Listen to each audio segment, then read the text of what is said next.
Let's Mhm. see. Okay. I believe we are now I, live. oh, yeah. Great. Hi, everyone. Oh, okay. Maybe Oh, sorry. I'll edit all this out of the final one. Um, yes. If hey, someone could Apple and just Fish. say something in chat. Okay, there we go. Okay, that is going through. So I don't need to have this open. Cool. Yeah.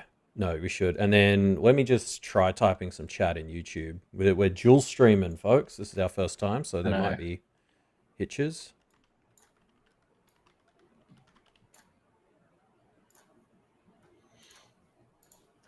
Yeah, no, okay, I'm definitely streaming it twice on YouTube. Like, I'm gonna have to figure out There's two why. different YouTube streams for some Yeah, reason. some chat in YouTube. Multi-streaming. Good stuff.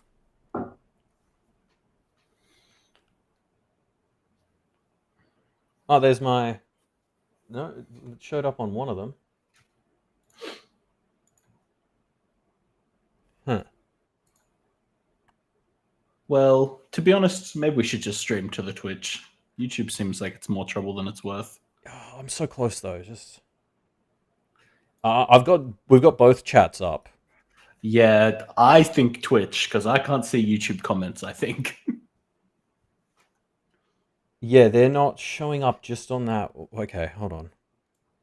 This is fixable. All right. Oh, yeah. Okay, no, I realized what's gone wrong. Okay. Uh,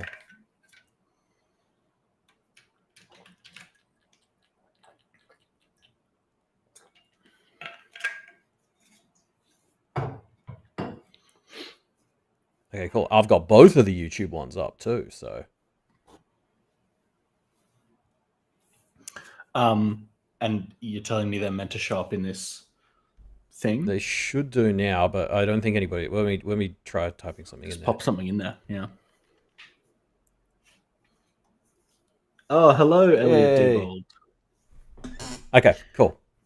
Okay, I feel now like they're getting there, Jay. They just because YouTube has the one big benefit of you can rewind live streams, which is so yeah, it's so helpful. good, isn't it? It's crazy that Twitch doesn't offer that. Okay, All cool. right. Well, let me close this stream because I think my internet is being hammered by just the multitude of streams going up and down. Yeah.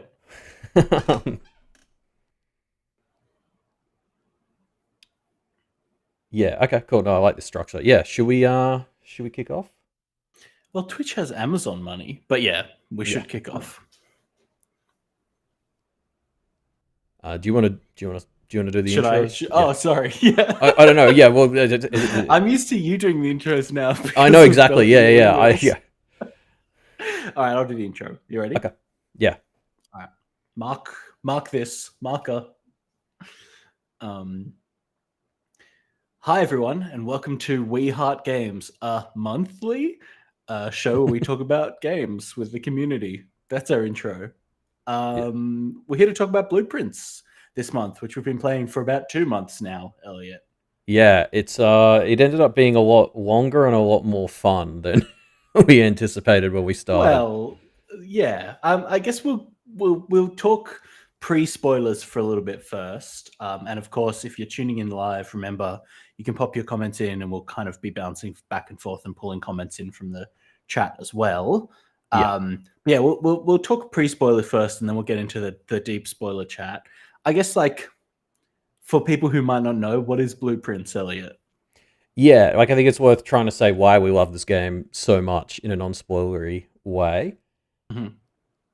So this is like a puzzle game. You play as a like kid who's just inherited his great uncle's mansion, sort of classic stuff. Um, and oh yeah, that's a good idea. So yeah, you play as this kid. He's just inherited his great uncle's mansion, and it's a weird mansion where the rooms move or change each day, and there's a secret 46th room, and so you have to solve the puzzles of the house to get in there.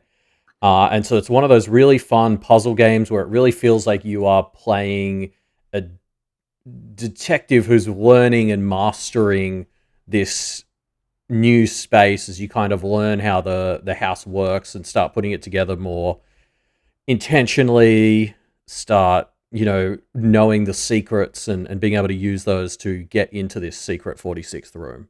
And then there's a lot Yeah. more stuff even after that, but like that's essentially, I think, the core thing that really draws you in is like learning the ins and outs of this house and the world that it's in. Yeah, I think there's been a big boom in these what are being called Metroidvania type games, right, in the past few years, and Yeah. this fits very neatly into that, where you're playing what is presented to you as the main mechanic, effectively a roguelike house building game, but obviously the core of the game is figuring out all the secrets and how you can actually do a lot more than it seems you can do, right? Yeah, it's a very, very great synergy of that sort of roguelike structure and a puzzle game. Like I wouldn't have thought those two could go together that well, but they Mm, they really do. yeah. Do you remember where you first heard about Blueprints or what kind of first put it across your radar? Ooh, I feel like it was just friends chatting about it, mostly on Discord. Yeah, I feel like it's had a pretty organic Yeah. um, pickup from for a game. I mean, a lot of like game streamers and stuff, but then I'm in a few puzzle game discords and have a bunch of friends who love these types of games. So it felt very grassroots that suddenly it just seems like everyone was talking about this game.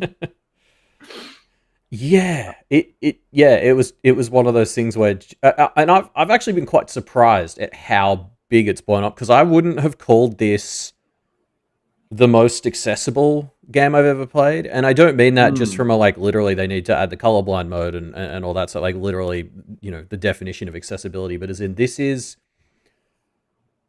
not an easy game. Like I was talking to Jenny, my girlfriend, about this game and sort of saying how much we were loving it. And then she was like, "Oh, well, maybe I'll like, play it. I can only play like an hour a week or something, but I'll get into it." And I was like, "I don't think you should. I think that would be a horrible experience, like playing do you it think? playing it very casually. I think you could get to room 46 or whatever, but I think this is a game like, we had a huge notes doc. Like Yeah. I don't think this is a game that like a normal person's just going to sit down and fiddle with. I think you really want to be committed if you get into it. Well, yeah, I think you do want to commit to it a bit, but I don't think that's a problem, right? I think like No. we're people who would want to play the game to its end, if possible. But I think a lot of people, streamers included, whoever, played up to getting to room 46 and stopped. And I think that's actually one of the big strengths of this game is it's almost better if you just decide to stop and not Hmm. fall into it too deeply, right? Well, yeah, I'd argue there's two, maybe even, yeah, actually no, I'd say there's three or four major points where it feels like the game is saying to you, you could stop here. You can stop now if you want to. Yeah, Yeah. totally. I Um, I don't know. I feel like even getting to that first ending, I don't know, that's not like having a 20 note. hours, maybe 30 hours of Yeah, effort. I just feel like not having a note stock would still make that pretty hard. Like I mean, as in, like even with that first ending, it's still kind of a serious puzzle game that you're signing up for. And I guess Blueprints has gotten bigger than I would have expected any puzzle game to really blow up. Yeah, it's interesting. I don't necessarily think. I think you could get to room 46 and stop if you're the kind of person who doesn't take any notes at all, Okay, Because yeah. really, I mean, we'll get to this more in the spoiler section, but a lot of the things that you are noticing on the journey to get to room 46 are not required to actually get in there. You know what I mean? True. I think I mean, maybe we'll save that for the spoilers when we talk about the kind of structure of the game. But yeah, there's a lot of puzzles that actually aren't that are hints for much later things that aren't. Yeah, that's true. Yeah. Anyway, But yeah, no, I guess, I but kind of like, agree though. I guess when I brought this up, my original like sort of statement was, I guess I was pleasantly surprised that this game Yes. has blown up as much as it has, because I wouldn't Yeah. Yeah. have thought that it would, and I'm glad it did. It's one of those rare moments where I'm like, oh, the gaming community surprised me in a good way. Yeah. True. Those don't happen much. Yeah. I think it's really interesting to think about this game from a dev perspective and see how it is quite a complex puzzle game with a lot of depth to it, but is built in a layer that makes it very approachable. And I guess that is Hmm. just that roguelike layer, right? It's very one, that's a game genre that's very in at the moment, ever since Balatro went fucking crazy. But it's also like the visuals are like simple and appealing enough to let you get into it. Yeah. There's nothing that would knock people away from it too quickly or make people too scared of it as a puzzle game. You know what I mean? I think it's like Yeah. it's really smartly made in that way that it feels very, very approachable, while then having depth for the people who want to get into it and fall into it as deeply as I guess we did. Eh, Um, yeah. And I will say, I meant to look this up more than I ended up doing, but like my understanding is that the developer mhm. is actually usually more somebody who's involved in like movies and stuff. So like this was a bit of a departure Yeah, from true. I think the thing that I had heard from them is a friend of mine who's into Magic the Gathering, not magic tricks, yeah. had heard of this game because it's the game that the developer of a site called MTG Spoilers has kind of poured a lot of the money that he's made from that website into. Oh, okay. That's a website that like reveals cards as they're announced for upcoming expansions. I think I'm not as into Magic as him, but that's what I think it is. So obviously it's kind of he's interesting. He's an interesting character. Seemingly, he's got his finger in a few different types of things, but this has Hmm. obviously been a pretty big success and a passion project that he's poured at least a few years of his life into, and seems to have paid off for him. So I, I that's saw exciting. I saw 8 years thrown around at one 8 point. years, Yeah. wow, yeah, Um, so like, and I guess that's the thing. Like, I saw some stuff talking about how there's no plans for any more like content. Basically, like I think mm, maybe like some patches, but to sort of round out content that's in there. But like no plans for sequels or anything is sort of what I yeah. read. It was like because he spent 8 years making it, and it was just sort of like, okay, this was my fun passion project side thing, but I don't know. I mean, but obviously it's been more successful than I would have expected. So maybe he'll feel differently. Um, Yeah, I guess we'll have to see yeah, on that. But yeah, I think it's worth talking about as well, like the fact that we played this game together. And I do think that yeah, will have colored a lot of our thoughts about this game and a lot of our enjoyment about this game, because hundred this percent. really feels like a fantastic game to play with other people or with chat on a Yeah, stream, something like that. And I think I- that's part of why it was so successful, right? Is yeah, um, it's just got that vibe where it's more fun to puzzle it out with another person, and I yeah. think that's really special. Yeah, you know, No, 100%. And I like half the people I have been talking to as we've been playing, who've been playing it alongside us, are playing it in pairs. yeah, It's it's like a person on our Discord and their partner, or like Malia and Ben have actually been playing it together. Um, yeah. and apparently are mortified that we found a third ending that they didn't know about. Because they started way before us. Oh Um, no, but sucks for them. um, yeah, like I think all the people I've talked to seem to be getting really into it. They are playing it essentially an unofficial co-op. Yeah, One totally. controller co-op. Yeah, Yeah, I think that's really interesting. I think it's like it's really cool that that's a mode of play. Not one that I kind of have seen much, but it seems to be one that's really taken off for this type of game. And I kind of wonder if that's something that will happen more and more for these types of kind of, yeah, yeah, I guess it's a puzzle game thing, but it's so interesting because it's a puzzle game that's not like, when you think of a puzzle game and it's a sequence of levels that you solve and it's each mm. puzzle you're solving it, like it's much more kind of meditative. I wonder if that's a way that people have explored games like Outer Wilds or Tunic. Yeah. Because obviously we played like Lingo 2 together right Yes. before this, and that was a game where I felt like we were just doing that. Like us playing together in that puzzle game felt like it was Mm. just making it a bit easier and kind of allowing us to chat and like hang out as we were playing. Yes. But like it didn't feel intended. Whereas like as we were playing Blueprints, you're right. The way the puzzles we got, it was so handy to have one person kind of managing the notes while the other person controlled it. Like it almost felt like the intended way to play. And I know it wasn't. Like the Yeah. good thing about No, this game is totally. both work. But yeah, like more than any other puzzle game, it was like, oh, this feels like playing it as two people works.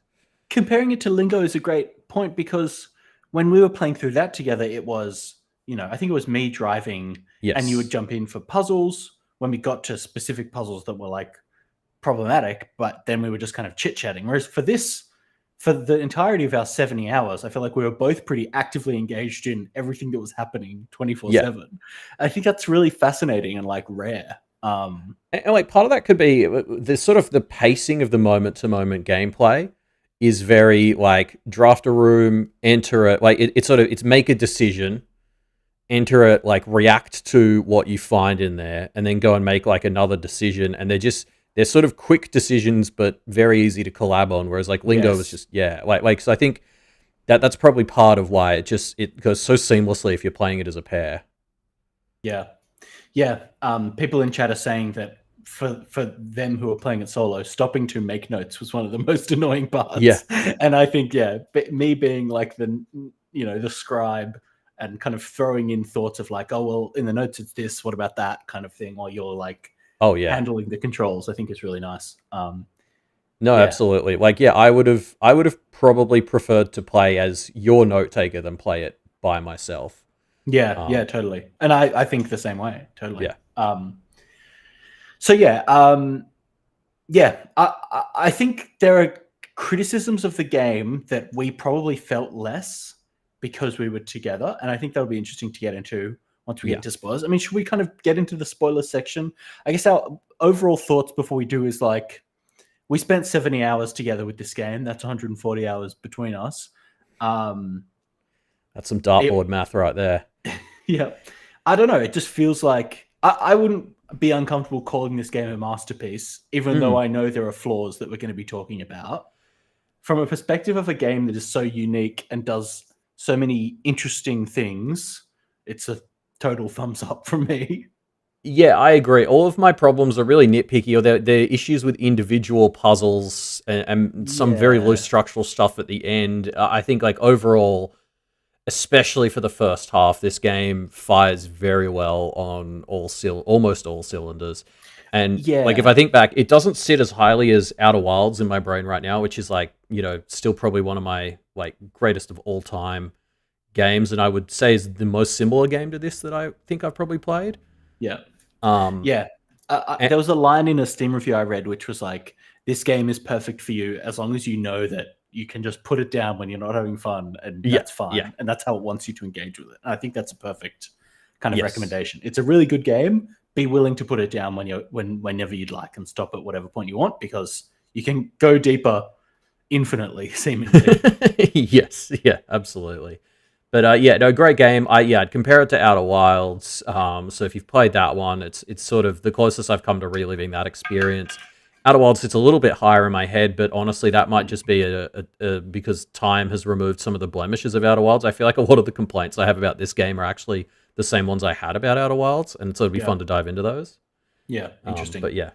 All right, well, let's go into spoilers, shall we? Yes. So if you haven't played it, go play it now, and then restart this episode. Yeah, and then come back to this timestamp. I mean, I guess we should dive into what I think is the most common criticism that I've seen of the game, which is the balancing of the roguelike elements and the secrets elements, and the kind of contrast or tension between those two, right? And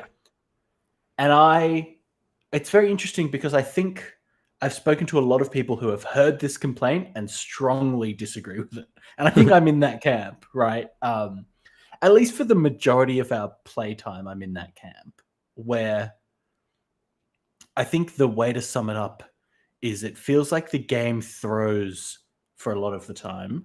We'll get to the end sections of the game. Yes. I think that'll be its own section to talk about. For a lot of the time, the game throws 5 or 6 threads at you and wants you to solve them or hold them in your brain semi-simultaneously, and then lean into whichever one is presented to you in the draft, right? Yes, like for me, the RNG likeness was cancelled out by the fact that for most of the time we were playing, we were following 5 or 6 threads at any given time.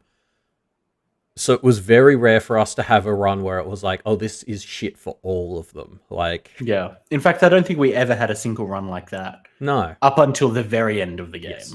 Yeah, I think the end of the game is where it falls flat. And there's like the breadth of the active puzzles is one of the strengths of this game, and so the end game kind of doesn't deliver on that. But also, I don't know how they're meant to do anything else because, like, without the game, yeah, it like the needs to game come has back to to a point. contract down, right? Yeah, yeah, totally. yeah, like you can't keep going wider and wider forever. That's not going to be satisfying. No, I agree. I think it's interesting. I think this is maybe one of the criticisms that I wonder if we just didn't feel it. I felt that completely zero, right?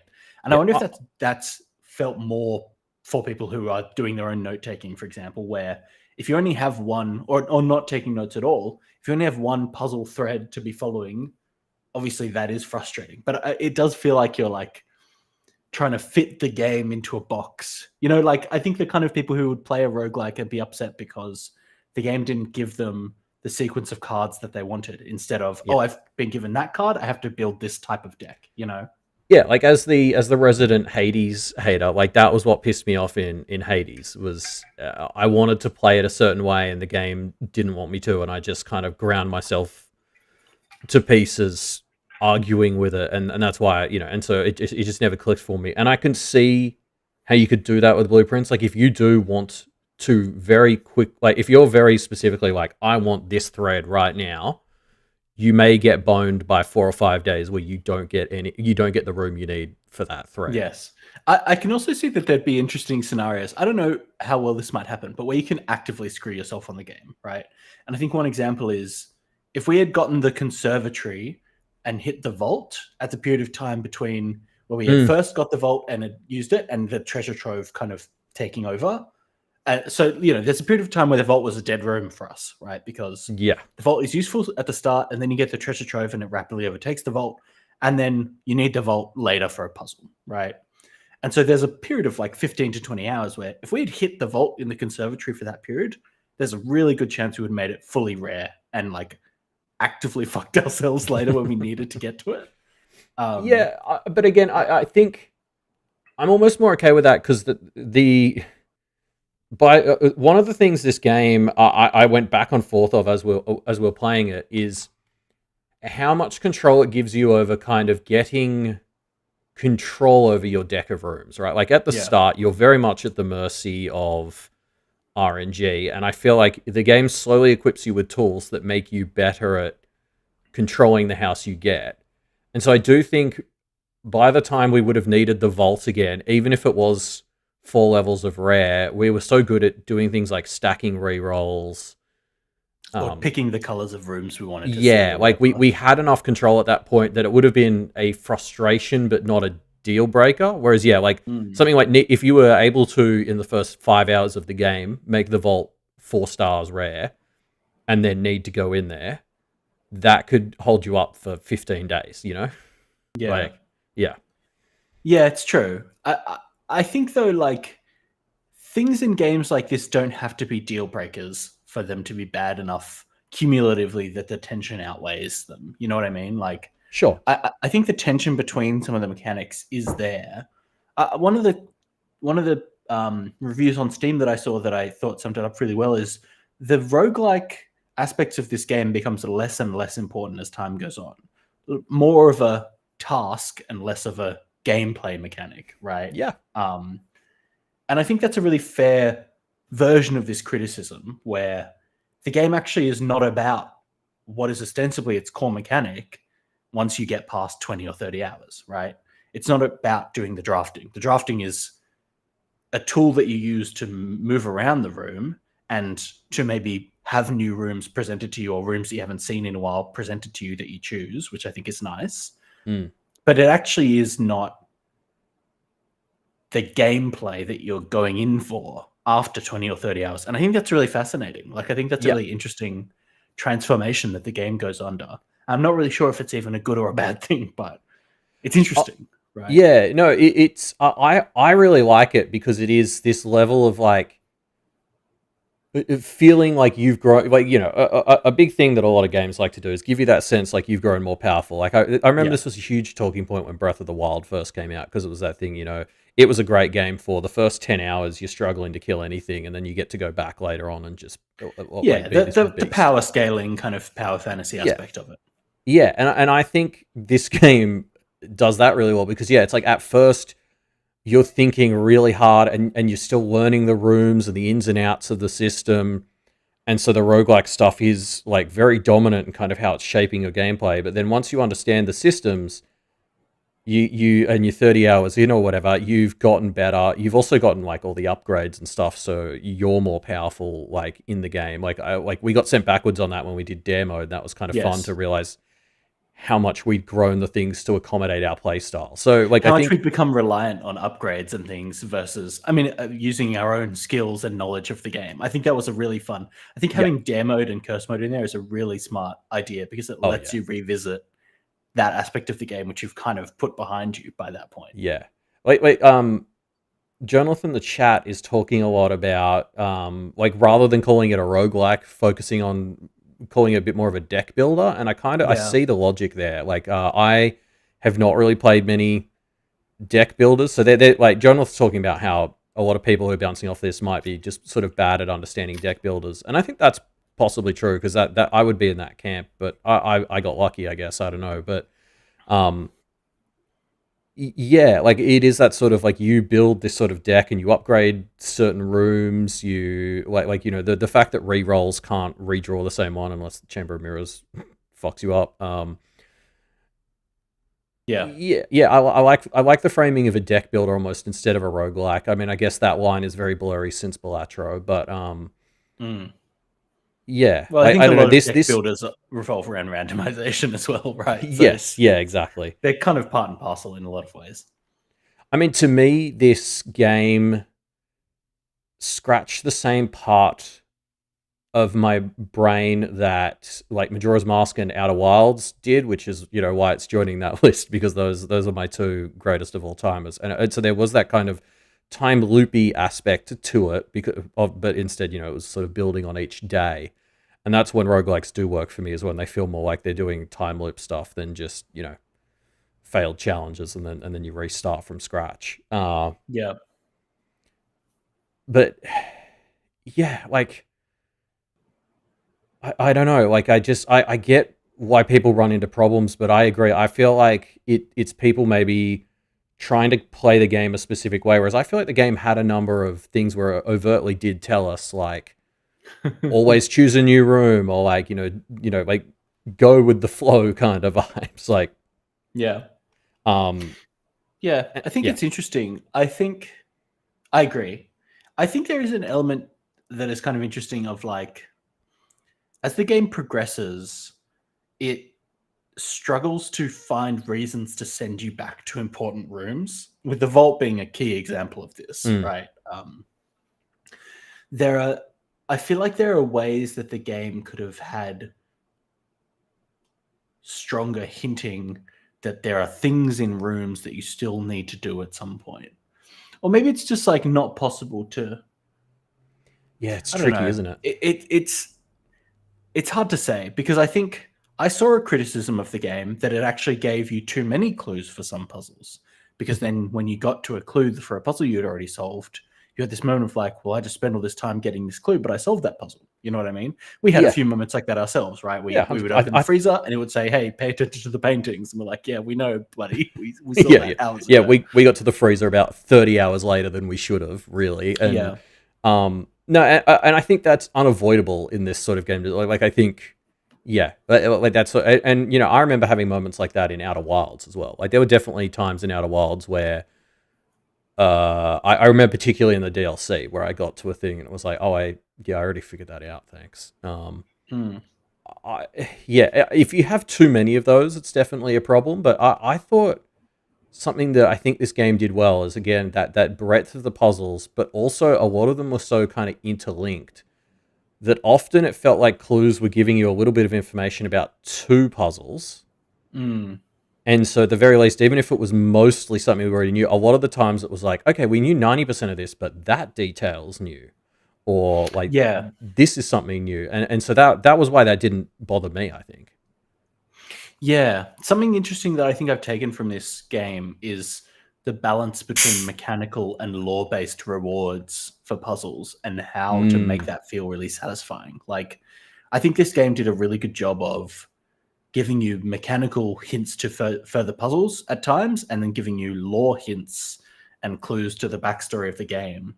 And I think it's like really smart in the way that it does that, and does that in a way that's really satisfying. I think that's a really cool kind of learning for me as a dev looking at this game. Yeah. I was amazed at how perfectly it felt like the world building was happening, especially considering there's so many different paths you can take in the game. But they did a great job of, again, they had this breadth of a world Yeah. and a few realms that were more focused than the others, but also there were just so many aspects to them. Like they're obviously like the moat set up your kind of 4 aspects, and so there was just always like different little things to going. So yeah, then when you did a puzzle and all it would tell you was nuance uses like blimps. Airships or whatever. Yeah, you're like, oh fuck yeah, I need this. Like yeah, tying the lore stuff back into puzzle things was very clever as well. Yeah, it had a really nice symbiosis there in a way that I think is a perfect example of how to make it all feel really cohesive.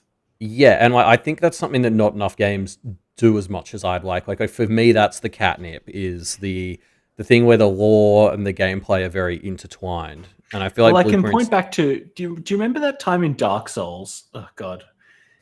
When there's a part in Dark Souls where you have to like, spoilers, I guess, whatever. Yeah. We have to put on a specific ring or piece of equipment and jump down into a well. And instead of dying, which normally happens if you jump down into this well, if you've got this special ring on or whatever, it takes you to the boss fight that is needed to progress. And the hint towards that is the like item description of the ring, which says like, oh, this is the ring that lets you cross the veil or whatever it is. I'm remembering it about 60%, but that's the broad strokes. And I remember when we were playing through Dark Souls, we had this experience of like, why have they done that? You know what I mean? Why have they done that? And it just felt so out of place in Dark Souls, where the lore suddenly mattered again to the gameplay, where they've been completely distinct.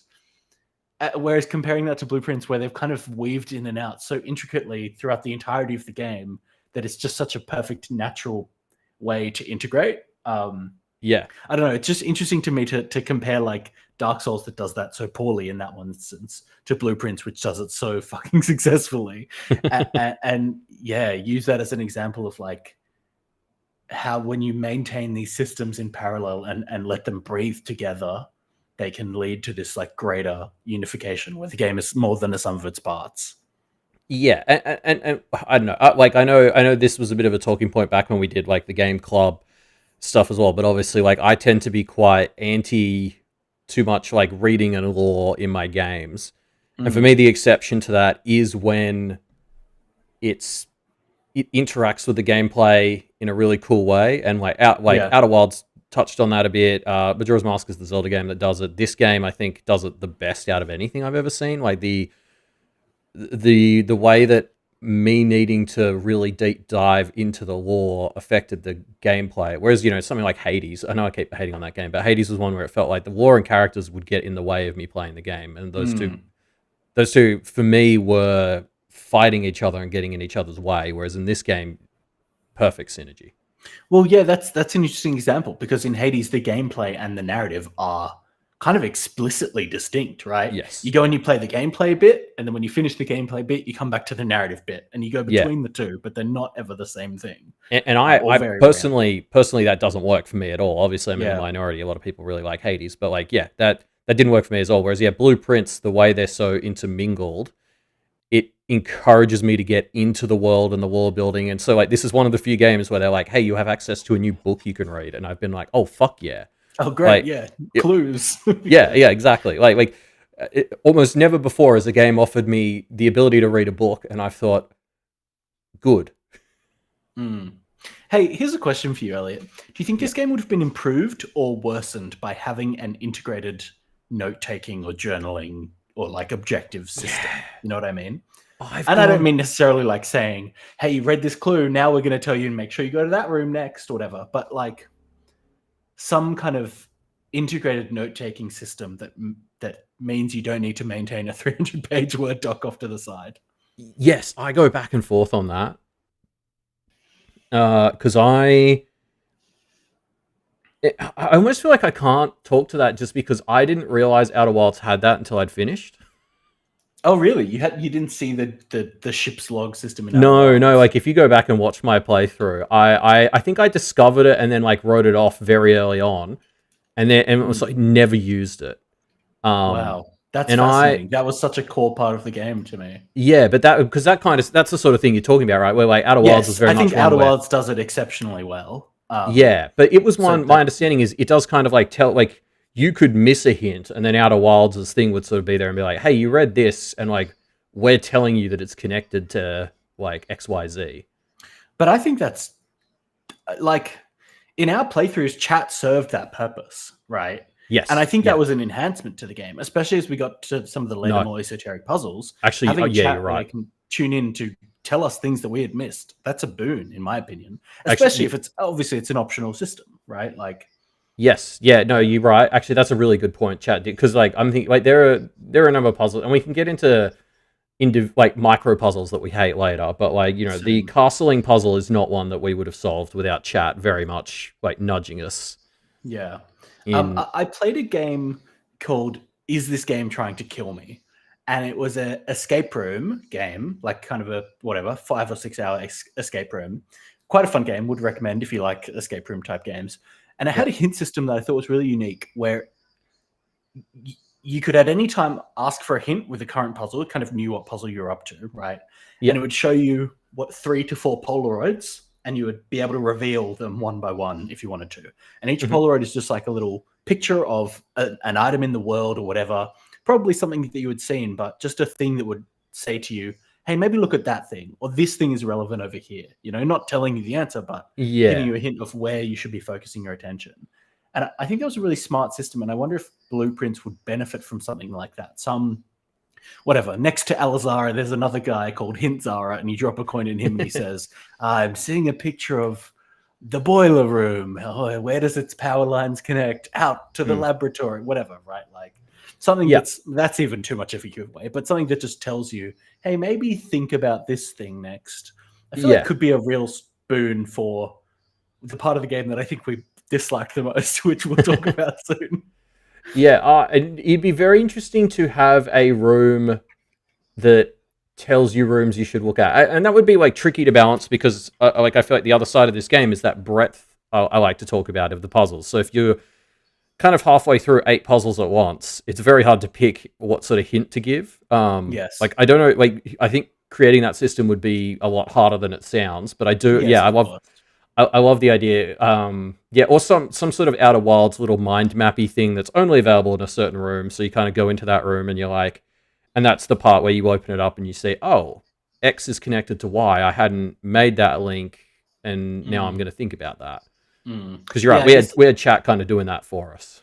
Yeah, I guess we're talking about a hint system as well. And my question was originally kind of about a journal system. Yes, But yeah, you're again, right. like obviously those are very complicated to add into the Oh game. yeah.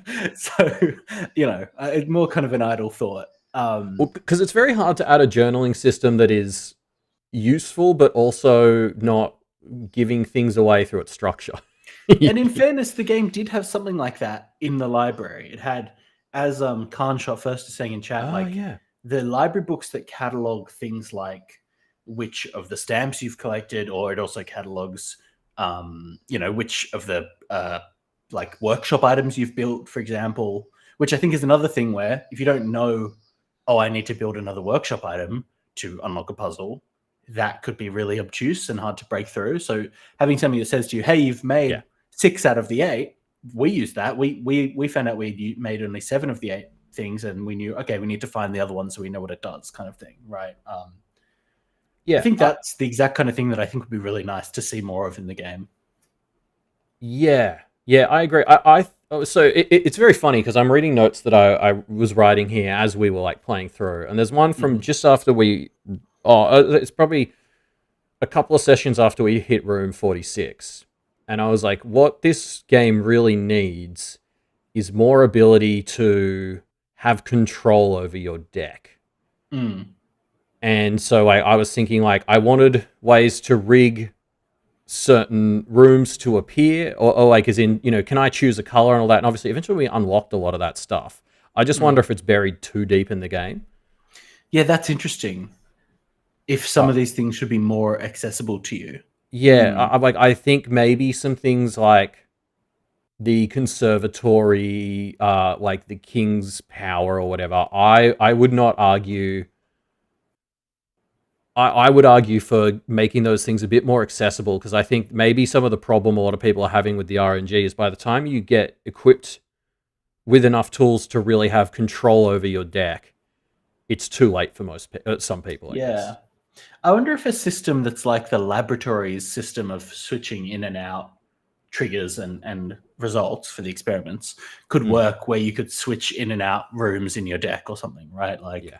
You've got a pool of whatever it is, 60 or 70 rooms, and you can put 10 of them in reserve or whatever, taking them out of the pool until you revisit the reserve room, and you can swap them back in for other rooms. I wonder if something like that would just be nice as well. Like another room that you can access a bit early that helps you manage your deck a little bit more. Although, again, then you have the risk of taking something out that is actually important that you will never find out is important because you've taken it out. It's such a complex problem, isn't it? The vision I had when I was writing this note, which would have been 25 hours into the game, and obviously, like, it hasn't aged perfectly, like rereading all of this, because we got some more stuff. But I just thought having some stuff in the entrance hall, so stuff you could press to, like, say, buy us a color or that way, or like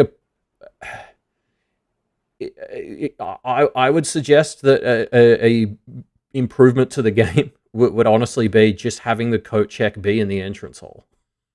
Oh, interesting. Yeah, I don't know though. I feel like we're like strolling too far down the path of taking away something that makes the joy of the game. Yeah, which is the utility of all of these various rooms. I don't know. It's just I guess it's interesting to think about, but I actually don't know that I would implement any of these changes. No, I think I would have wanted to do them 20 or 30 hours in, but then we got there and I just found most of them kind of existed. They're just mechanics that are less accessible than I would have liked early on. Like the coat check was too hard to find early on.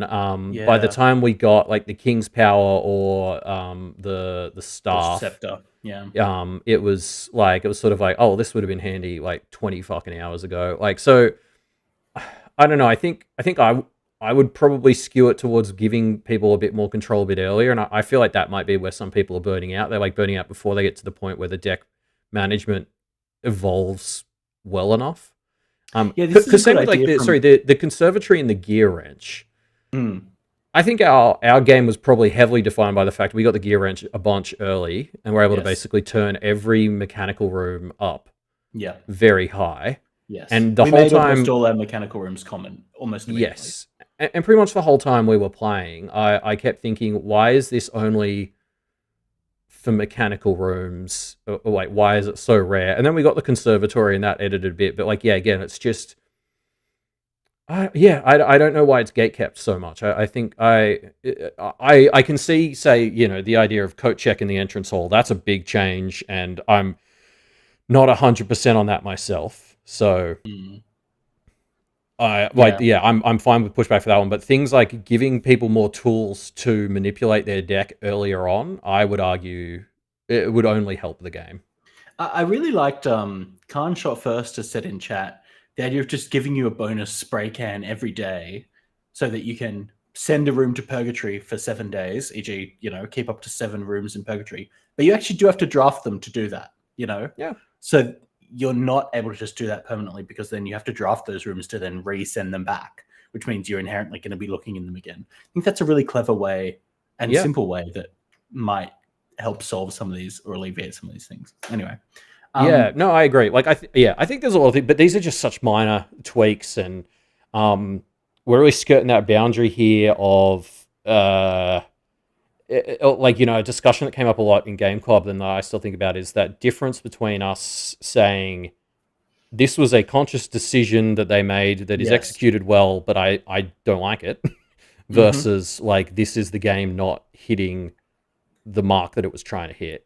Yeah, and for this one, I'm curious. I don't feel confident saying where this game's landing on that front, so it's almost hard to say what should or shouldn't, what changes would or wouldn't help, because part of me doesn't know how much this is intended or not.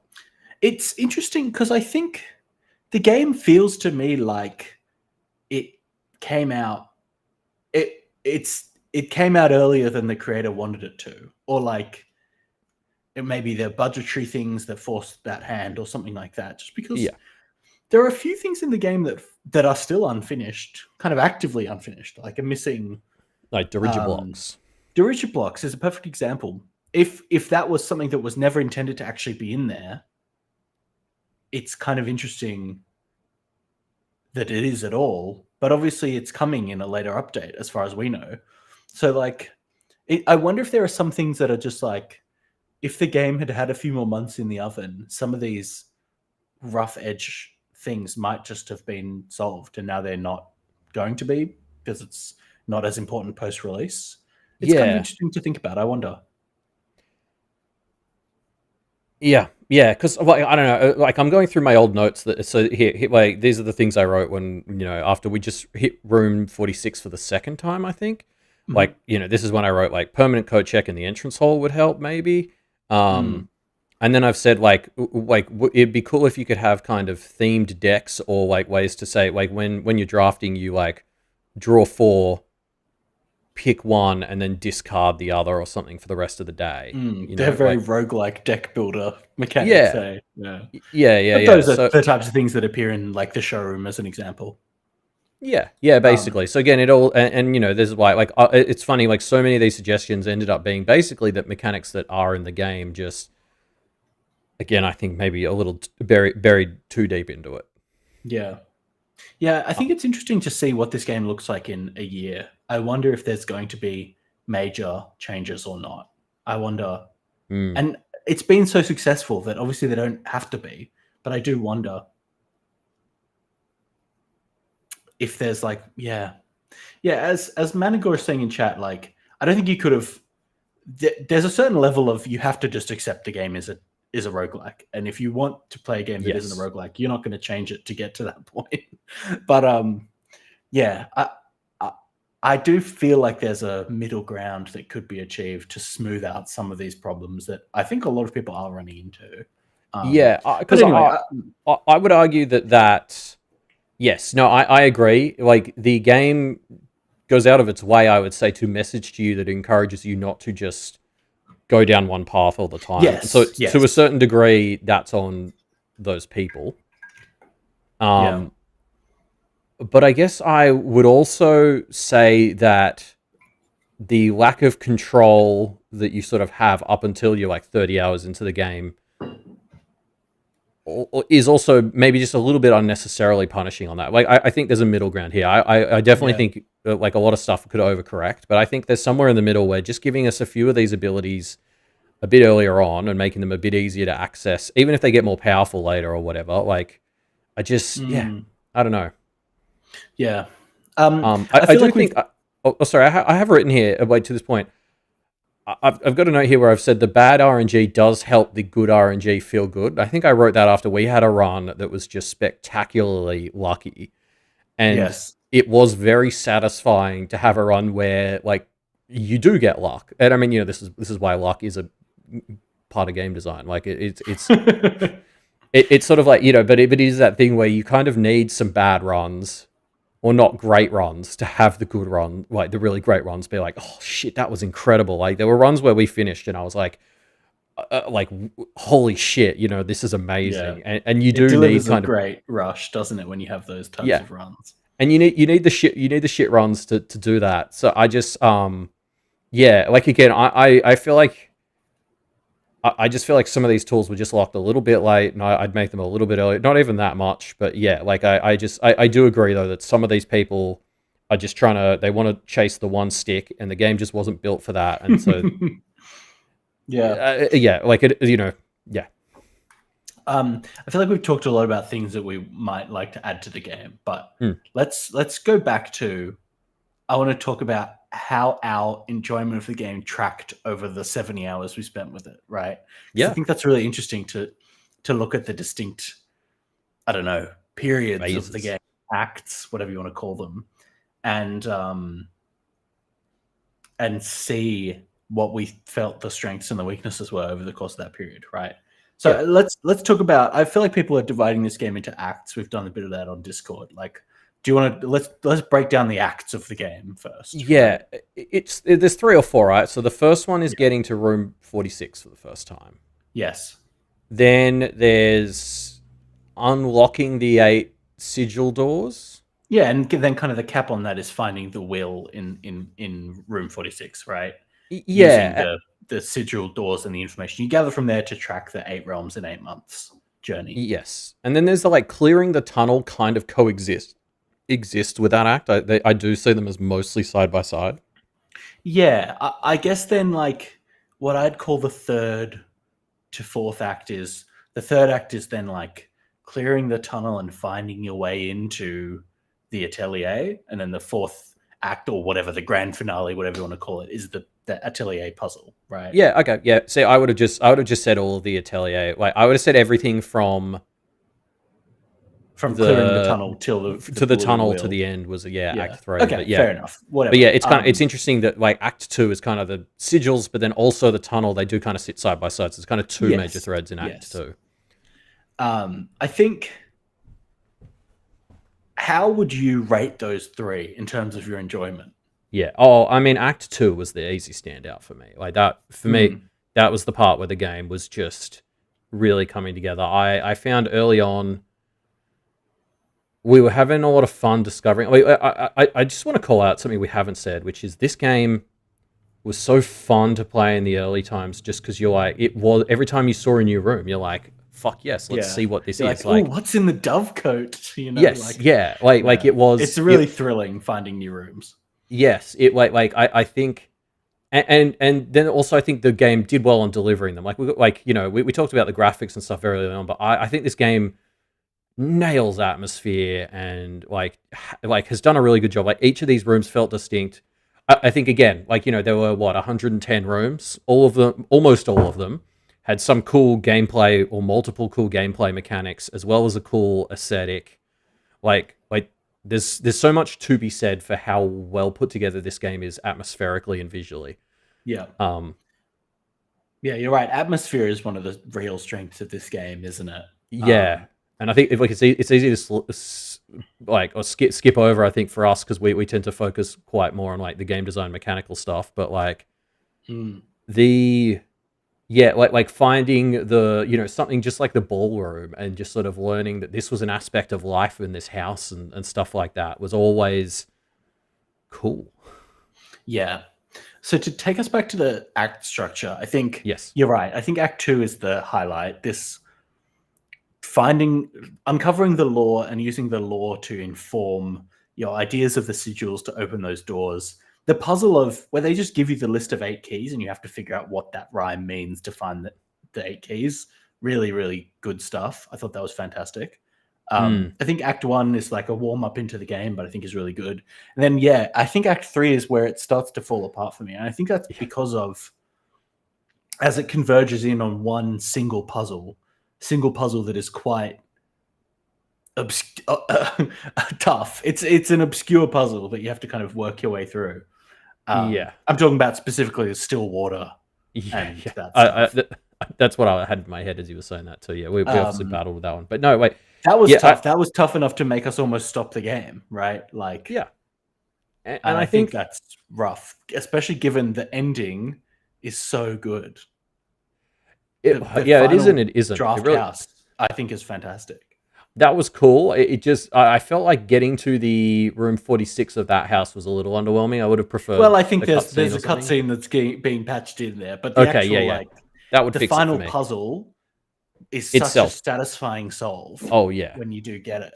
But again, that was kind of that had the beauty of it was able to refocus because it just gave you like a second copy of the house. It just gave you one thing to focus on. Exactly right. Yeah, and we were just able to keep going back in there. Whereas the still water one was definitely one of the weakest parts of the game for me because I feel like that wasn't intuitive on so many levels. And yeah, part of that is because we were back down to there's really only one main thread to chase, and we didn't really have a clear idea of what direction that thread was in. But I think also it just wasn't a great puzzle. I don't know. Something that I think that the game does really smartly is it structures it as you've got a main overarching goal and you've got lots of little bits and pieces that will feed into that goal. And that's why the roguelike element works, right? It's because you can go off in one direction, find a little piece, and it's all kind of small pieces that converge to the major goal, right? So, Yeah. Act One's major goal is getting into room 46. Act Mm. Two's major goal is, well, you're given the list of keys, which is great. You've got like a Yes. task of 8 items to follow up on. Or similarly, you're given like the list of trophies. You've got a task list of 20 things to do. Like that's where the game is really great to me, is because you're given a wide list of things that you've got to do. You're not told how to do it, but you can kind of basically figure that out yourself. And I think that's really, really clever. And then in Act 3, you don't have that. And I think that is why it fails to me, is like, there's this point where you want the game to say to you, I feel like the game would be enhanced if it said to you, you're going to find your way into the secret architect study or whatever, right? Yeah. And, the architect set up on the house somewhere. We don't know where, because it's not in the house anymore. But there's somewhere. It didn't tie in, did it? No. And I think that it's like really a missed opportunity that doesn't tie in.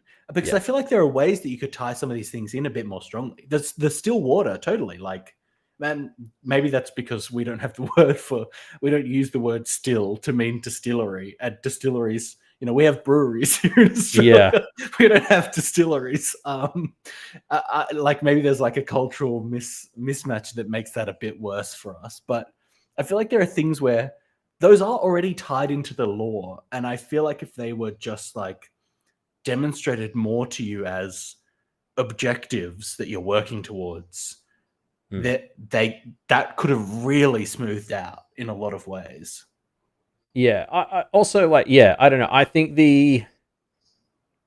I think we got very lucky making the link again from using the still water on the books in the library. I think so. Once we figured out what still water was, I think the rest of that flowed well. Yeah. Then monking the secret passage. I think we got lucky trying that early on. If I had been in control of the list of priorities by myself, it would have been a lot lower. You bumped it up, thank God. But like, that was one to me where I don't feel like there was sufficient stuff to point us in the direction. Like, there was the hint about like secret passages, which is what put it in our brain. But like, there was no indication that monking that room would do anything. I think there are indications we can see in hindsight, right? Like the room description, a great example. It says like, oh, it's a way to leave the whatever. It's almost exactly the same fucking thing that I said in Dark Souls. A way to pierce the veil and leave the earthly coil, or whatever the fuck it is. And that's like maybe a third of the amount of stuff that should be in there for it, Yeah, like again, one of the things the Act 2 and a lot of Act 1 do so well in this game is often when you connect a thing together, then you will find these other bits where you're like, oh, that's connecting it, and that's connecting it. And so it's like, yeah, okay, there is like the path you can draw for this one, but when it's just the one path, and you're like, journalists in chat right now talking about like, oh, well, the still is mentioned in the same as a greenhouse. Like, we wouldn't have read that book for 50 hours at that point, like that's, like, I think you want more connections than that, and I feel like that's what most of the game delivers. It has all these backup systems, like the letters that your dad and the friends are writing to you, in the mail room, and like Alzara.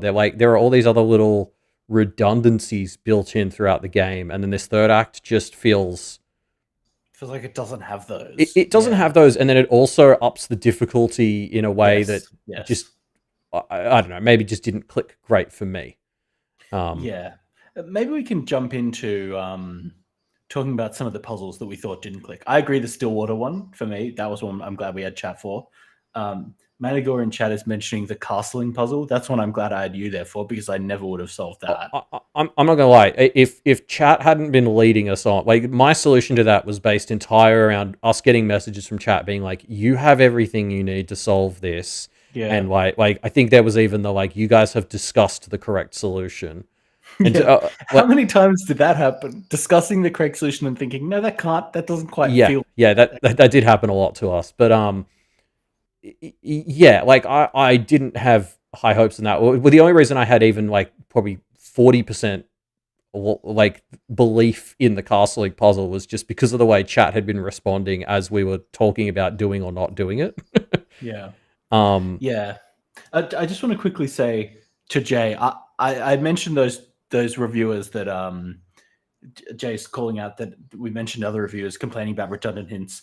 I think when we bumped into a hint that we thought that was for something we'd already solved, it felt fun to us. Like it was like, oh, cool. You know, it wasn't Yeah. like, oh, I'm annoyed by that. I actually feel like more redundant hints is a good thing in this type of game. Yeah, I do think it's a tough tightrope to walk. I think this game mostly walks it well. Like we said, I think, doing things like the math in the classrooms relating to the dartboard puzzle, but kind of being distinct. Like there's so many fun half overlappy ones that often it was sort of like, okay, like, there's still some new connection here that is helpful. But yeah, there's always going to be some degree of, this is a duplicate hint. And if people can't handle that, then they can't handle it, I guess. Yeah, exactly what Manigaw was saying. I don't feel like a redundant hint was ever the reward for a very difficult puzzle, with the exception maybe for us being by the time we finally got into the freezer. But I think like both of us were like, well, that's on us for taking 60 hours to open this thing. Yeah, totally. Yeah. A lot of reviews that I saw called out the gallery puzzle as a puzzle that felt particularly frustrating. Oh, that was dumb. Yeah, I want to keep a positive vibe for We Heart Games and all that, but like the gallery just fell flat for me. You reckon? Yeah, it's interesting. I feel like of the 4 paintings, 2 felt like quite. There was a range, let's just say, with Ruminate being the real clunker to me. I don't think was very good. No, it was a thin K. That's fine. Yeah, but that was fine. But then there was a bunch of other shit in that painting that just didn't matter. Yes. It's interesting. I think actually the rules for the paintings felt inconsistent to me. Yes, like that. The way you arrived at the solution for each painting was kind of different and weird in a strange way. Yeah. Yeah, like I don't know. You cut the gallery out, and I don't think the game would lose much of anything, to be honest. Well, it's interesting though because I mean we haven't touched on Maze at all in this chat, right? Do you know about this, Elliot? Do you know Maze? No. Like the corn. The what? Sorry. Like corn? No. Okay, that was a good joke.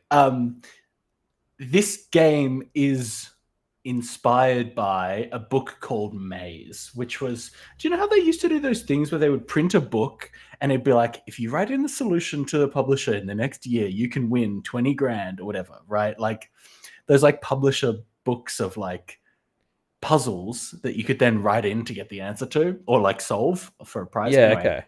Maze was one of these, a book by a guy called Christopher, I want to say it's Christopher Manson. Yeah. Yeah, so I'm Googling it right now. Yeah. It's a book about exploring a mysterious house, right? Like a cross between a choose your own adventure book and a puzzle. And it's very so it's like it is just like I had one as a kid called The 11th Hour, which was a book about a bunch of animals, and it was a puzzle book. Yeah, I mean, I don't know that one, but it sounds very similar, right? Yeah, but it was a picture book. I don't know if this one was. Is this one? Well, this one is. It's like on the left-hand side is a picture of the room, and on the right-hand side is like text. Okay. Oh, cool. Yeah. Okay. So I think it's the same vibe. I was just maybe playing the baby's version. Yeah. But so Blueprints is heavily inspired by this. Like Tonderos talks about it, and Charles, sorry, was it Christopher Manson? Was the person who drew and designed the gallery painting. So that was like a love letter, an intentional inclusion to be a love letter to this book that had inspired the game. And so I love that conceptually, but I think it's interesting thinking about like maybe the types of puzzles didn't quite land. And from my understanding of Maze, like nobody won the grand prize. They didn't solve all the puzzles for it. It's quite it feels like the most esoteric of Blueprints' puzzles can also be found in Maze in a similar way, Yeah. No, I mean, that's fair. Yeah, like, again, I agree. I love that conceptually, like, bringing this guy in who helped inspire the whole concept or whatever and getting him to do some stuff. I maybe, like, just would have done some more back and forth and cooked it a bit longer in the oven, personally. Yeah. Were there any other puzzles that you felt really fell flat? I mean, yeah, we've talked about the Stillwater. There was the gallery. The castling one was yeah. I mean, I don't know if Yeah. we yeah. I guess we talked about that one too. Not really. Sometimes the parlor broke my brain, but like I knew that was just me being bad at that kind of logic puzzle, Well, and I sometimes think getting that's really frustrated with it. it's really interesting that they put the parlor and the billiards room in there as like the amount of effort that went into making whatever it is 50 100 of those puzzles. It's like quite a strong amount of effort to put in. Like, I think it's really interesting. I think those puzzles are really, really cool. I think there's a lot of cool, like, variety in the types of puzzles and challenges Yes. that you're asked to engage with in this game. And I think the parlor and billiards room puzzles being a kind of easy entry point to see that is really neat in this game. I think that's really Yeah. fantastic. Khan Shot First has called out a great sort of disappointment, which is her ladyship's diary. Most of the bedroom abilities that it tells you about in that actually kind of They're, suck. Like, they're so unimportant. It's very like weird. it, it, Yeah. it is it's a hard getting that journal is a process, and it's very good when you get it. And like, it obviously leads you to the idea of monking the antechamber, which becomes like huge. Yes. But like, if you don't make that link, which it took us quite a while to make that link, all you really get for like what's a fair amount of effort for quite a while then is just here are some special abilities you can get from bedrooms, but they all kind of suck. Yeah, but they're all ones you wouldn't want to pick. Like, Yes, lose yeah. half your steps to start with a dice or two. Like, oh, that's weird. Um, Yeah, yeah, oh, and very because we strange. tried looking for, because we were like, oh, there must be more to this, and it was like, the aquarium is a bedroom, but that wasn't listed, so we tried sleeping in the aquarium and like stuff that again I feel like should have been deliverables based on that. It's like, okay, if you're going to give us a list of bedrooms and a bunch of shit ones, then there must be some bedrooms that aren't listed that have good ones, and it Yeah, was wild to me that we never got that. this is something that I think is another point where the game feels like it was slightly too rushed or could have been a bit more cooked, right? Because Yeah. when you get into that journal, that's the point at which you start to need to be sleeping in specific rooms to get effects. With the monk boon being like one of the main ones, right? Yeah. But the journal is about that, but actually not hinting at that enough, you know? I mean, Mm. other than the little drawing of the antechamber. Like, I feel like it's such a perfect opportunity to slip into there. Oh, hey, and with this type of thing, whatever it is, right? Oh, sleep in these types of rooms to do this other thing, or like with the monk benefit, you can sleep in this room to do this thing. Like, having stronger hinting at that is a perfect opportunity there to to to to add more hints to this act 3 that just aren't there. It's so strange. I don't know. Yeah, like that. I didn't want to monk the secret passage when we solved the answer to the atelier, because I'm like, we've already used. We've already been monking things all Yes, game. we've already Like, monked yeah, things to do a cool challenge. Why would that be the solution again? And that to me is still the big part that's missing from that secret passage. And that is that like there was no other mechanic that would indicate that the secret passage would be different. Like if there had been like I don't know, it's a consistent change in monked rooms that would maybe make us think, oh, the secret passage would have an extra book in there or something. Like I don't know, like yeah, just like for me that would fix a lot of my problems with the third act. Is literally just yeah. having some pattern of changes to the rooms in the monk that would help you think, oh, if I put the secret passage in here, something will be different. Yeah, or some way of, like, in the same way that the library tracks the stamps you've seen, tracking the rooms that you've monked that have some special thing, right? Yeah, Like yeah, and like showing you that rooms there's that you more. need to monk outside or whatever, right? Like, Yeah, yeah. uh, Like I think there would have been ways to go in yeah. and add some stuff for that. Um, a question uh, from Jay. Curious on what our overall thoughts on the game world, politics, and characters are. Is your MILF mum a good person?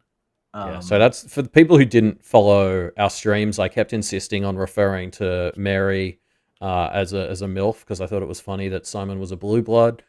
I don't get it. Blue blood's like a like a term for like royalty, and they're all inbred. So Oh, I see. Right. yeah, Yes. Okay. I um, gotcha. Yeah, sorry, before we get into that, because I think we can talk about the lore and stuff. I just really quickly, I want to jump in. Um, I guess there's no deeper media. I'm just kind of curious. Obviously, we found a blue memo that told us that there was a constellation bigger than 50 Oh, do you want me to stars. explain it to you? I looked it Yes, up. and so we As soon never as I found finished that. the game, I allowed myself to look up a bunch of Yeah, things. well, so I decided to save it so you could do it on stream. Yeah. So the next constellation you get at 100 stars, and it's called Okay. like the Oh, we were spiral so of close. stars, something like that, right? I don't know exactly what it's called. And it's quite Yeah. an interesting mechanic. It's a constellation that its effect starts. Okay, let me bring it up specifically. Okay. Its effect starts with just a simple sentence, which is hold on. Come bring it up. Oh yes. The first sentence is add a word to the spiral of stars. That's its effect immediately, right? Okay. So, and every time you draft it, it adds a word, and that makes the effect change and increase over time. It's a very cool thing. So, for Oh. example, it eventually will become add a word to the spiral of stars, then gain 1 key and 1 gem for each rank reached, then lose 3 steps for each rank Oh, reached, then so they're gain not all 1. positive. No, so there are positives and negatives that come in, and the Yeah, and effects. sorry, just the way that works, if it's doing one word at a time, is it like gain 1 key and gain 1 gem? If that's all Yeah. you've got, you just get one of each of those. And then Yes. once you, for each, as soon as you get the word rank, do you start getting like 3 or 4? You would get 10 keys and 10 gems because there are 10 possible ranks in the house. Oh, okay. And then it Yes. would Okay. go for each rank reached, and then it would be, like, so its effect changes word per word, which I think is very, very cool mechanically. I really like this. And Khan has beat me to it in the chat. I was talking a lot about how, when we got to the special parlor room at the end of the tunnel, Yes. and I kept saying it feels like there's a thing here where the game is kind of making fun of people who go along the spiral forever. Yeah. This feels like the missing piece for that. It definitely feels like one of the messages of the game is like, you chase your own tail if you want. Like, Yeah, and this is what the does it ever end is referring to. Yeah, The end of the okay. spiral of stars is bad. The ending is, and your day will immediately end if you ever attempt to add another word to the spiral of stars. So it inherently, I think it's after 100 times seeing it or something. Yeah. It has an ending that is negative, which I It's think like is it's very like in Breath of the Wild when if you get all 900 Koroks, they give you like a big piece of Korok shit, and it's kind of Yeah. Nintendo saying you didn't have to do this, guys. Like, yeah. No, it's cool. I think that's really fun. Yeah, I really like that. I'm kind of bummed we never got there. It would have been really fun seeing that unfold like live. The other thing I did after we looked up the game was look up any other things that were in there that we hadn't found, right? And I think there are some things. I saw a Steam discussion or whatever that was just like, here's a list of all the things of all the clues that don't seem to map to anything that we can find. Boiler room panels, which I think is fascinating. Boiler room panels was on that list. So the boiler room panels we found very early on. It was one of the sheets. Actually, could we call that out? Because I'm all for the game having some kind of red herrings. I would say the Alzara prophecies skirt around that. I'm mad about the boiler room panels. Yeah, the boiler room panels not being anything is very strange because they're so clearly a part of a puzzle. The other one that I thought was really great when we found it was the tunnel nuts. When you saw those tunnel nuts, Elliot, I was like, oh, that's so cool. Not anything. And in fact, not anything that the discussion thread had tracked yet. I think they had not found. Maybe that's an Elliot special that you found the tunnel nuts. I didn't see anyone else talking about them. Maybe it was deeper in the discussion thread and I didn't get up to it or whatever. But for those who don't know, in the walkway from the like cog room to the antechamber, the kind of subterranean. Not the antechamber, the north lever. Sorry, the north lever. The kind of subterranean tunnel you have to walk to get to the north lever. On the archways, there are a series of 8 nuts, like metal nuts, fasteners. And on the sequence of whatever it is, 20 different archways, some of them are missing in different patterns, and some of them are different colors. I think 1 or 2 of them are different colors, and there are some that are missing. And it's a very weird thing where there are it just seems like a puzzle. It seems like I thought it was binary. I tried to decode it, didn't work. Yeah. Just seemingly random assortments of missing nuts on these tunnel archways. Very weird. Feels like a puzzle. Is just not a puzzle, seemingly. I don't know. Yeah. That one's There are a few almost things like that I think having red herrings is maybe fine, but I don't know about that. the boiler room one. I think is too far for a red herring, just because it's something you have to interact with, and it's so clearly a clue. And then there's the tomb candles and Tomb candles, the lights in the server room in Blackbridge Grotto. no, see, the lights in the server room, I think that's a funny one to put in the camp of, and the tunnel nuts can probably go in here too, but like, you're looking for patterns where they don't exist. Does it never end? Yeah, maybe. And I think it'd be funny to have maybe something integrated with that final spiral of stars that shows you the things that tie into that, as kind of like, these are all nothing. You're just obsessing over puzzles. Yeah. But I would maybe be if mad. Been tied a bit more deeply into the lore, I'd be happy with that. Like, Herbert lost his mind chasing down these puzzles from his mum because he felt like she never respected his puzzle solving ability or whatever. That's not really explicitly there. I guess it's kind of in there. Yeah, no, it's something that's missing from the lore side of things, I would say, is like this kind of concept of there being a punishment for looking too deeply. Yeah. And trying to balance, because the game is all about curiosity and trying to uncover hidden secrets. And then, they could have played up more this idea of like, but sometimes that is just you being insane. So, should we go back to the lore? So super quickly, I want to kind of answer a question. You also talked about puzzles that didn't work. I specifically want to call out, I feel like there were a few times where the game was just a bit needlessly dragged out or repetitive, or so the two examples I want to give of this is, I don't understand why we had to go back to room 46 a second time. Room 46 ending your day when you get there for the first time is such a weird thing. I kind of get it from the perspective of that is the kind of first, you need to be able to roll credits ending. Yes. But the fact that we then had to, and do what was back then a fairly difficult process for us, which was get to room 46. That was kind of annoying for those of us who decide to stick with it. That it's like we had to go all the way there just to see what we got the first time. And then similarly, along the same vein, the blue memo notes, I think locking those behind rank 8 was an unnecessary just disrespect of like our time. Like I don't think it was a real. It was kind of a fun challenge for a bit, but there were too many. I don't know. I just think it could have just been you get them no matter where, or they're more interesting as they go up, or something. I don't know. Yeah, I think putting some complexity there is good, but I think the rank 8 is too tough. Maybe something that's like when you draft a blue room from another blue room, both get blue memos or something, right? Something that's like not too complicated to do, but is something that, I don't know, locks it a little bit. Especially because you can't get the blue memos until you get the blue 10 anyway, right? I kind of feel like the blue memos being on rank 8 would be great if it was permanently the thing. And you find out why when you get the blue tent or whatever. But it's so strange that it's so locked up there. It's so much effort to get up there. I agree.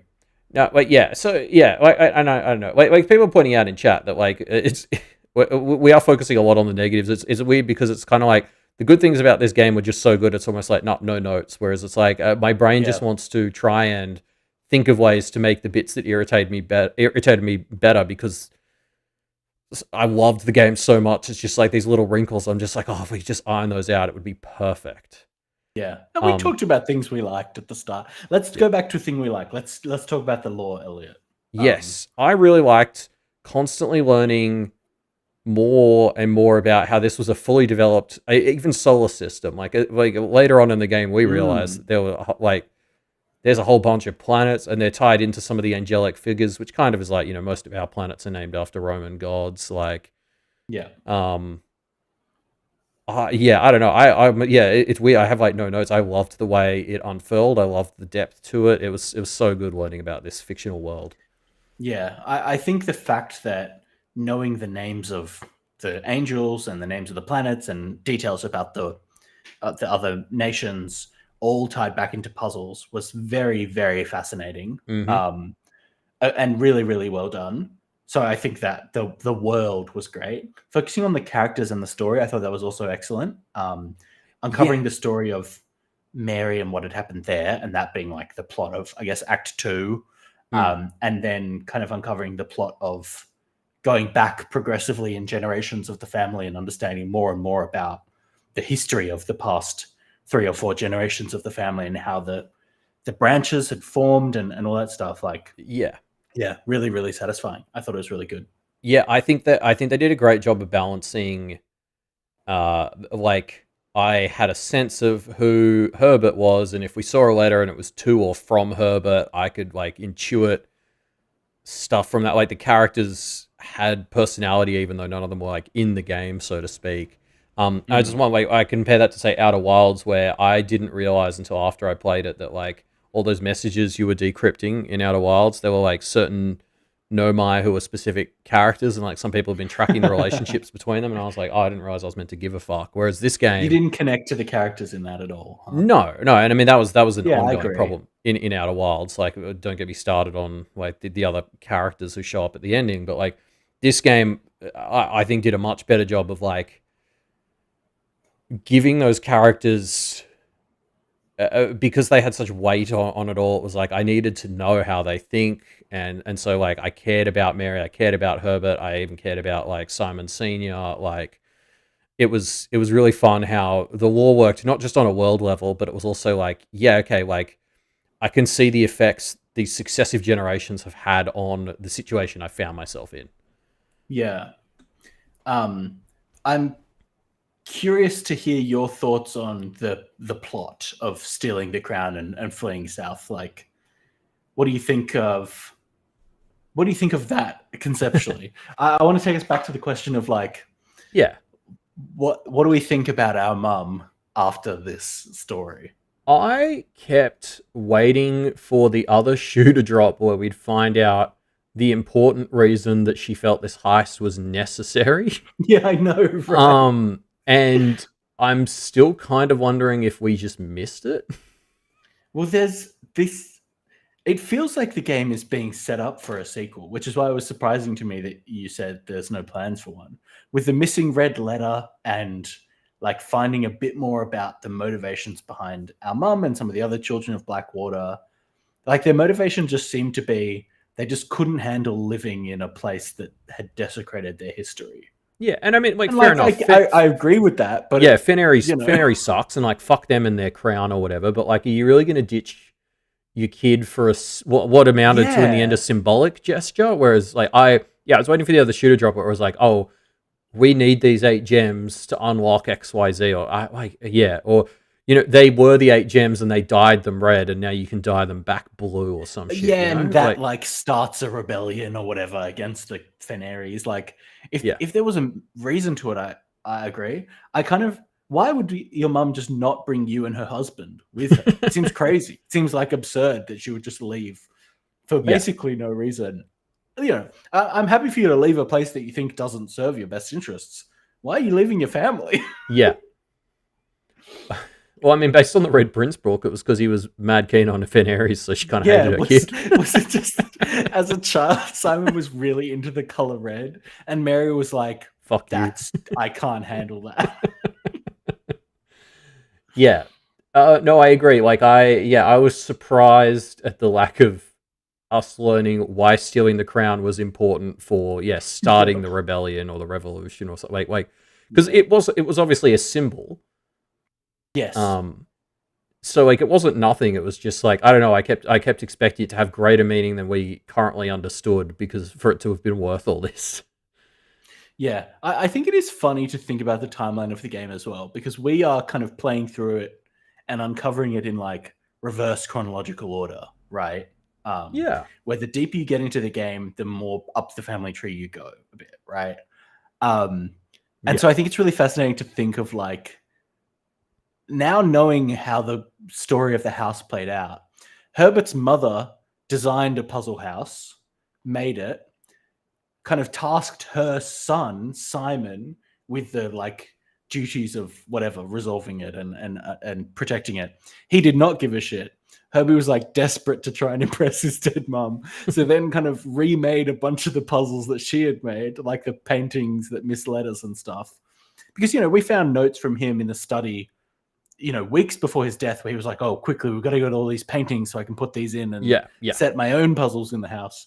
In this like desperate attempt to like capture what his mother had done for us. It's so weird. It's just like really funny to think about, like, because of the structure of the house. Herbie really, the person we thought was just like a cool puzzle obsessed guy, was really just desperately trying to impress his dead mom. And I just think that's so funny. I hadn't really put that together, but you're right. Like, he was just like, his whole thing about being obsessed with all these games and stuff was really just an unresolved parental issue. It was an unresolved issue from his mother. Yeah. Yeah. Totally. And it was funny because like she was seemingly better at it and had made ones that he couldn't solve. And so it was all, I hadn't thought that's fucking funny. It's tragic. It's such a tragic vibe with what enters that starts as like a fun, weird, like inheriting our cool puzzle uncle's house, and then it becomes this like tragic obsession. Uncle Herbert.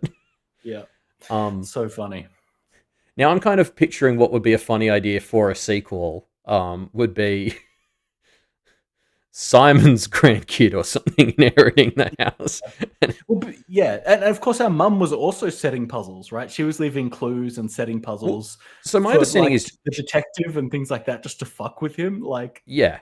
Well, my understanding is I think we're meant to imply that our mum did solve what Herbert couldn't. Oh, do you think? Yeah, because she wrote in the safe house, like we seek what's in the shade of truth. Yes.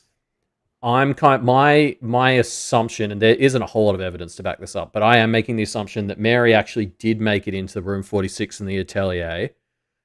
And I don't know whether she would have even told Herbert about that, because she may have been like, well, no point, flexing my actual heiressness on the guy who's going to give it to me or my son anyway.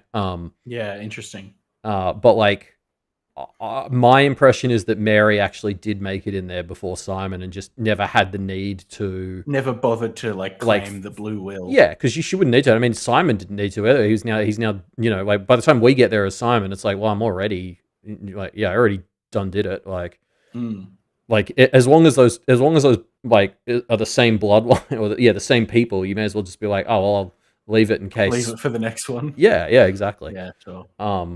So my thinking is that Mary got there and just was sort of, and maybe that was why she felt so passionately about all this or something. But yeah, like that. Yeah. Yeah. Yeah. Cool. Yeah. I mean, I guess to kind of, oh God, someone's going fast outside. Yeah. To kind of sum up and put a pin in it, I think the ending, the final blue, the draft house puzzle, I thought was really, really fantastic. I loved the way it felt like it was bringing everything. Like, we got all those Hardmore Ajay puzzles, like harder versions of the painting puzzles. I loved that as a kind of like, it felt a bit like a level 2 house. Like, it was a bit like, okay, like go harder. I will say, I think 45 Hardmore Ajay puzzles started to feel like a bit much at times. That is tough. Like again, that was one of those moments where I was like, okay, like that. This is more than is necessary, but it like that whole so good.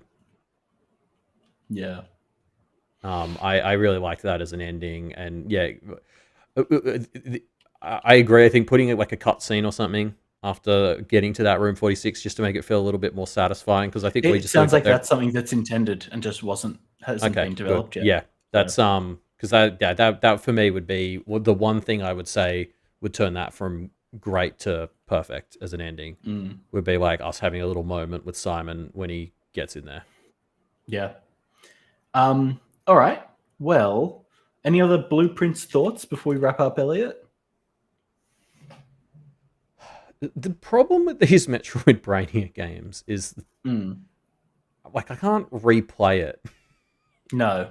And I think that's one of the reasons for the success is the best way to replay it, or the closest thing to replaying it, is watching a streamer do it. And that's why they have such longevity, is because I've been trying to bully my sister and my girlfriend into playing Outer Wilds recently, because I want to relive Outer Wilds, but I can't replay it. So I'm just like going to all the people in my life and being like, you shall be my surrogate.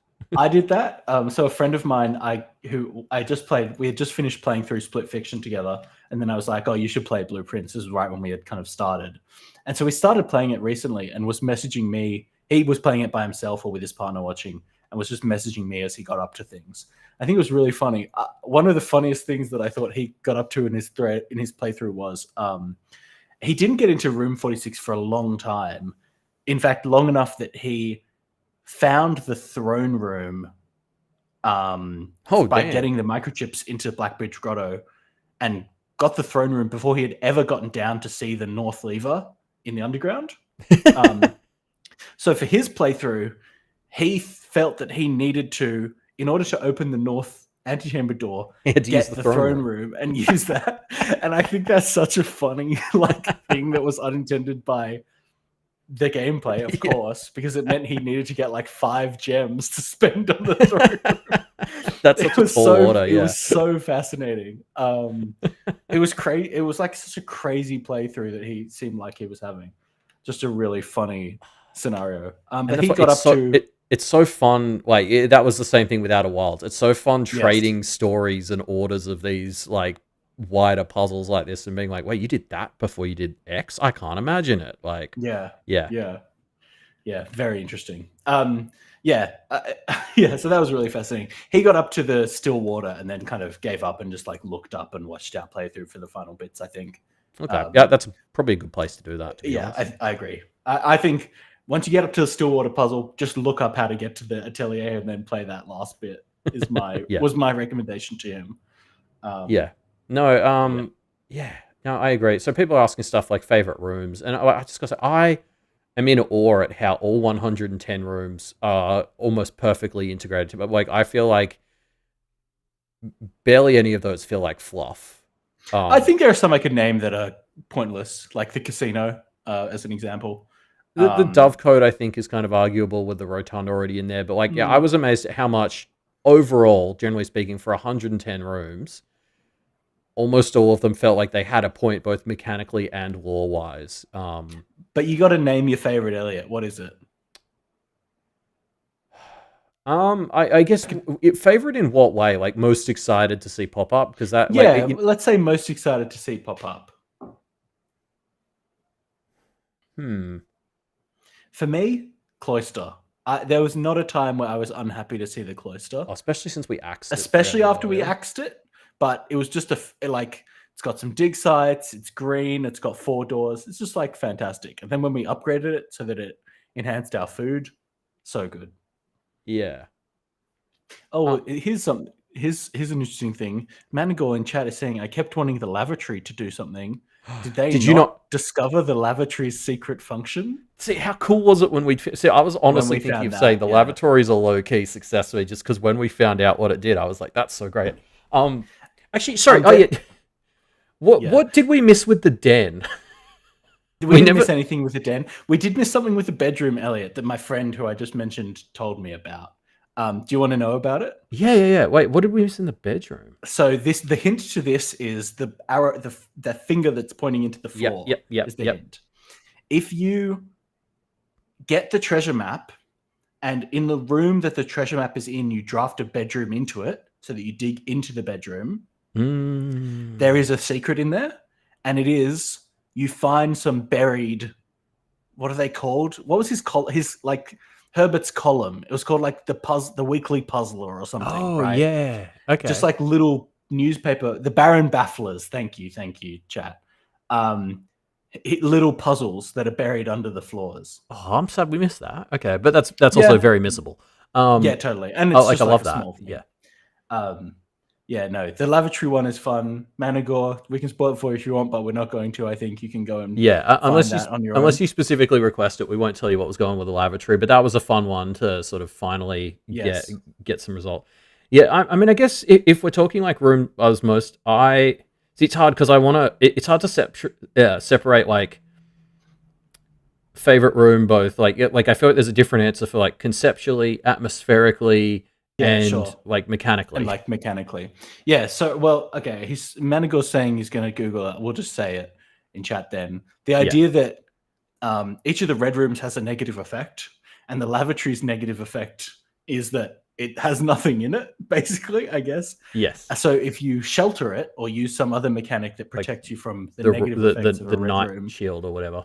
yeah, it just has some good items in it, which is very Yeah. weird. We came across it naturally because I was just thinking about why the lavatory feels so weird as a room. A red room that's its negative is just it's a dead end.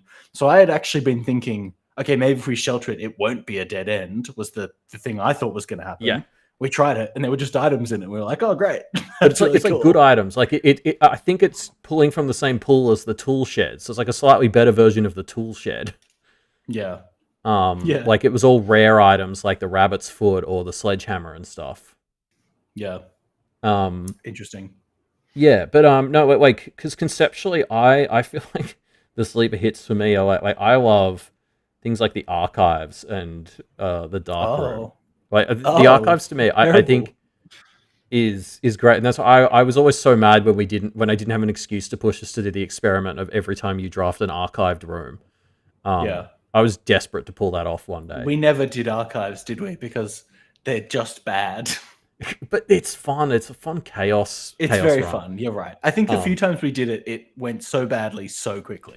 Yeah, but that was the fun. I actually did it. You know how you left early last stream? I did an archives run. No. It went horribly. And how long did that run go? Yeah, exactly. 15 minutes. Yeah, as soon as you get the archives, it's over. But yeah, no, like I don't know. I guess the treasure trove I think was one of my favorite rooms because I like those rooms that sort of felt like they were getting better as they went on and on. Yeah. And then obviously finding out it had a monkable secret I felt really clever when I put that together when you messaged me. Like, so the behind the scenes story there is Ruben was putting together all the memos to try and find the truth, and he's like, my system must be wrong because it says that the treasure is in the treasure trove, but it's not in the house. And this was just after we discovered the monk power. And I was like, put it outside the house. Let's monk it. And so that was very clever. Yeah, good stuff. Yeah, so I mean, that's what we loved about the game, right? Is there were a lot of really fun puzzles, and especially ones that it felt like when you bounce things back and forward, we actually just solved a bunch of really interesting, unique mechanics. Yes, I think that was really nifty. Depth and breadth, I think, is where it nails it as a. Whereas, like to go something like Lingo has a lot of great depth, but sometimes struggles with breadth or something. I think this game, right up until the end, does both so well in like a way. Like, if I ever wanted to make a puzzle aspect to a game, I feel like there's no way I will be able to not have blueprints be a massive influence on it going forward. Yeah, I've been working on a puzzle game for the past few months, and I can feel how blueprints is impacting my design decisions. Yeah, that doesn't surprise. Like I've been, I mean, obviously, I'm working on that, like Little Bodies game. Yeah. Whenever I manage to get off my ass and do it, and I'm thinking about putting a little blueprints puzzly layer in the back of it as an optional aspect of the game, just because I love games that have this sort of stuff in them so much. Yeah. No, I think that's really fun about being game devs and playing these games. It's like, I love playing games and finding ways of thinking about things that I can feel myself absorbing in a way that I think is really satisfying, right? And blueprints and the way it, as I mentioned, the way it integrates lore so deeply into its puzzle solutions, I think is so fantastic. Yeah. And some of the ways that it has emergent discovery of mechanics and stuff is like so cool. Yeah. It's just cool. The way all the mechanics kind of tie into each other as well is what truly impresses me about this game. Like, the thing I'll always come back to is like this game was a masterpiece for me. Is just like having all these different currencies and then the way they sort of interplay. And it's like green rooms are gem rooms, and gold rooms are shop. There's just so many layers that like bits would just come together, and you'd be like, well, that's so interesting satisfying to me, because that seems like I can kind of clearly track, knowing that Tonderos is a Magic the Gathering fan. I can clearly track something that a lot of Magic players love about the design of Magic is a thing called the color pie. Are you familiar with this, Elliot? No. It's like a design scripture in Magic where each of the colors has specific sets of mechanics. So Magic has 5 colors in it. I don't know if you know that. No.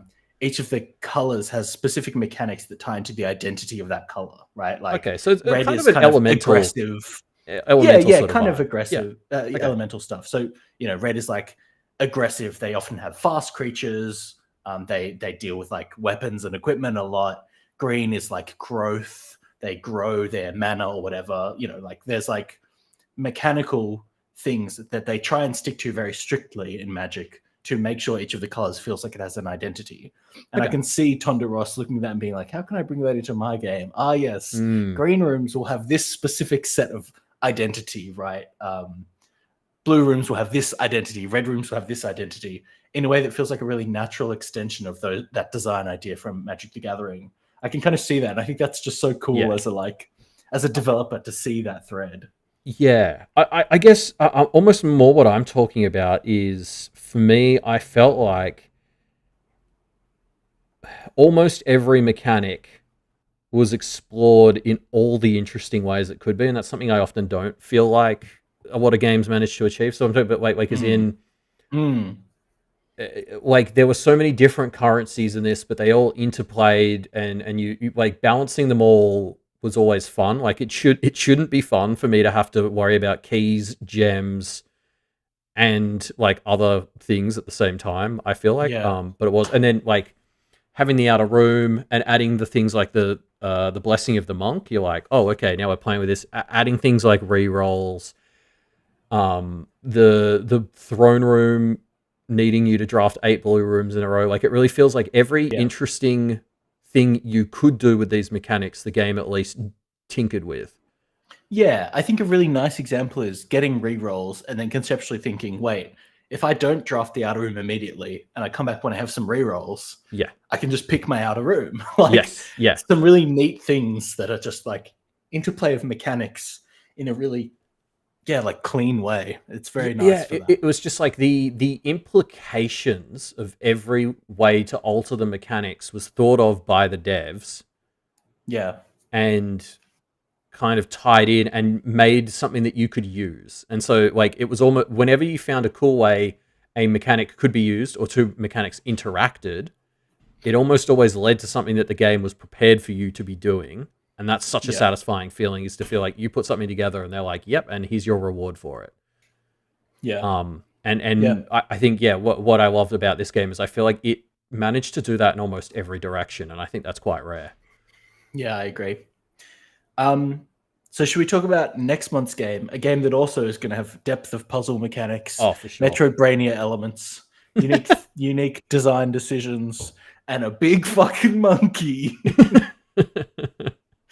Well, I mean, with that intro, do you want to carry the rest of it, Ruben? It seems like sure. Next month we'll be talking about Donkey Kong Bonanza. I think we're keen to one, get back to a simpler game for the club, but also stream and play a game that is like on the Switch 2. I think we're probably going to just be in general talking about the Switch 2 a bit next month as we play through this game. Yeah, I will definitely struggle not to turn this into a bit of a wider why I think Nintendo are the best game devs conversation sort of thing. I think that'll definitely be a thread through our discussions. But I also, I mean, for those who haven't followed any of our stuff, like our old Game Club show and all that as well, like I've made no secret that like 3D collectathons are my favorite genre of game, mostly because of nostalgia at this point, but it's like my favorite thing to pick up. And this is going to be the first big one of those to land in 4 or 5 years. So it's going to be really fun to dive into that. I think that this is my one chance to get that genre in on this show, because it's got a Donkey Kong one, so I can get Ruben to play it. I do fucking love Donkey Kong. so yeah, it's the perfect mix of our favorite two things in games, which is Donkey Kong for Ruben and 3D Collectathon for me. I think that'll be really interesting. I think so. It is just on Switch 2. Yes, we're going to be doing it co-op streaming again. So Elliot's going to be. Oh wait, are you driving DK or am I going to be driving DK later? If we decide, we will figure that out. Maybe we can take turns or something. I don't know. Yeah. But yeah, we'll be going through. We'll be donkeying it up. So tune into Twitch and we can chat through that. But I think not just the game. We'll be talking, I think, a lot about Nintendo stuff and all kinds of things. And it's worth noting that game doesn't come out for about a week and a half from now. So we are going to do some other bits and pieces. I think we'll probably do a Blueprints Lockout Bingo stream, or we verse each other in Blueprints Lockout Bingo. I think we want to do a stream where we went through and just played a bunch of game demos, or like games that have been posted on game dev subreddits. Some smaller things we'll do for the next week or two before the game comes out, and then we'll kick off Banana Month. Yeah.